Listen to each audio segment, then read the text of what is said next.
And the Daily Nation talks about victory at last. And the question here then would be, when we talk about victory, whose victory is it? Is it for Kenya? Is it for the Constitution? Is it for the democracy? Or is it for Uhuru Kenyatta as an individual, or Jubilee Party for that matter? You know, this victory term is broad. You know, for those who voted for Uhuru, those who supported Uhuru think the victory is theirs. You know, that's how we have been made to believe that when a leader is elected or when we elect a leader, then we also benefit in one way or another. And also there's the issue of the Constitution. Correct. Because the Constitution, our Constitution, which is very progressive, has been put to test now twice. At first, it was after the August 2013. 2013, Raila refused to go to court. So no, in 2013 he went. I don't know. The presidency was upheld, which he accepted and conceded. But he did not really say. He said they accept, but he doesn't recognize. You know. Then we have, which was a test of the Constitution. Then we had the 2017 elections, the first August election, which were also hotly contested, and the Constitution also put to test. And the Supreme Court said yes, there were some irregularities and illegalities in the election, and as such the elections were annulled. And so many people from the Uhuru side felt, you know, it was not fair. But they could not, in fact, the president, we saw the president being very angry about the whole thing. And he was not even shy, he was not bashful about it. He literally came out and calling the Supreme Court Wakora networks, you know. And from the NASA side, there were celebrations. At last, we have won. So at that moment, the Constitution worked on the part of the NASA.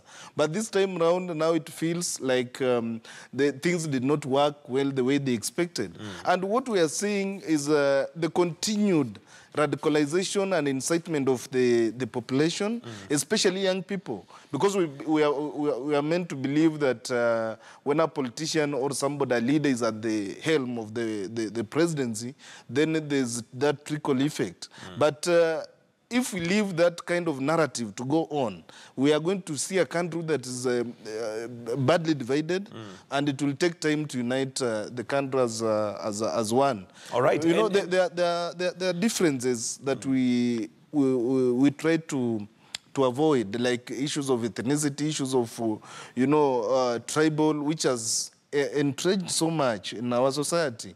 And when we look at how the politicians are taking advantage of our ethnic division to galvanize the country and make the country look like we are so much divided that a president is only a president of the tribe.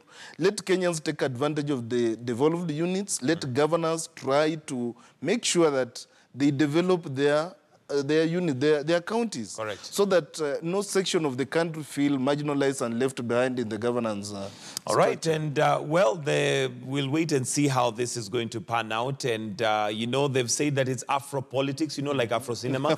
And in Kenya, we have what we call Afro-politics, and we're waiting to see how Afro-politics will be right back and what narrative is going to be pushed from there. But on a more serious note, obviously, one of the things that we'd like to look at now and not wait for 5 years is not to have this cycle that Kenya seems to have of having trouble and tension every 5 years. And of course, there's been different ideas given as to why we have that. And one of them being electoral malpractices. If elections were viewed and were free, fair, credible, and verifiable, then there are many who feel that would not have that cycle, because the loser then really would have no ground to say anything other than concede. Mike, what we are experiencing in Kenya is not unique or is not new. These are things we have experienced since the introduction of multi-party democracy way back in 1992. And Moi warned, Moi said, the introduction of multi-party democracy in Kenya is going to divide this country along ethnic lines. He oversaw that. And what we are seeing is a replica of what we have been experiencing since 1992. In 1992, there were those divisions, there were clashes, especially in Rift Valley, where some communities were being chased. Come to 297, there were clashes in this country. So as long as we build our democracy, we build our politics on an ethnic basis, we are still going to experience, because democracy is about numbers.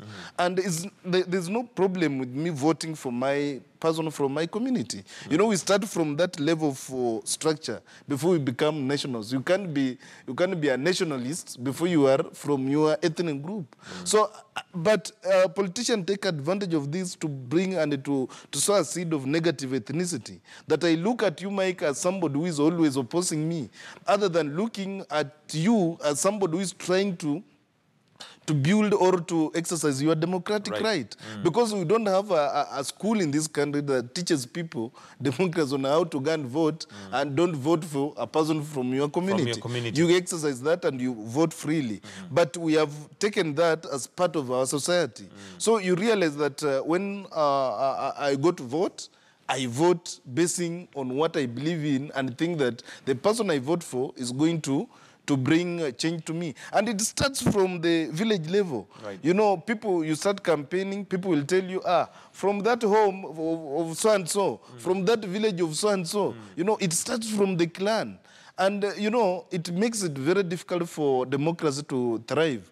But so as long as we base our politics on ethnicity, a community that will be able to mobilize. And elections is a process. Election is something that you don't wake up one day and say, you know, I'm going to the poll. You prepare for it. It starts from the time the cycle starts immediately after the other election. Like for now the succession politics has started.